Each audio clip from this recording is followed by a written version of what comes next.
Telangana BJP నేత మహేశ్వర్ రెడ్డి సంచలన వ్యాఖ్యలు చేశారు. తెలంగాణ ఏఐసీసీ ఇన్ఛార్జ్ మారని, ఇక మారేది ముఖ్యమంత్రేనంటూ హాట్ కామెంట్స్ చేశారు. డిసెంబర్ నాటికి సీఎం చేంజ్ అవడమే టార్గెట్గా గ్రౌండ్ వర్క్ నడుస్తోందని అన్నారు. ఇక సీఎం చేంజ్లో భాగంగానే సొంత టీంలోని నటరాజన్ను రాహుల్ గాంధీ తెలంగాణకు పంపారని అన్నారు. తెలంగాణ ఏఐసీసీ ఇన్ఛార్జ్ మీనాక్షి నటరాజన్కు రాహుల్ గాంధీ సీఎం చేంజ్ టాస్క్ను అప్పగించారని అన్నారు.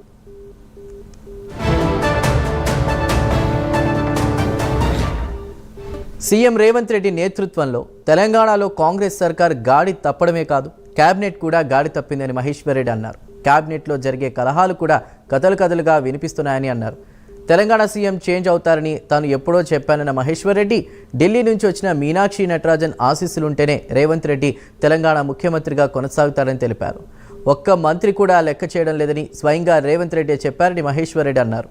కాంగ్రెస్లో ప్రస్తుత పరిస్థితులు చూస్తుంటే తెలంగాణ ముఖ్యమంత్రి మార్పు ఖచ్చితంగా జరిగి తీరుతుందని అభిప్రాయపడ్డారు.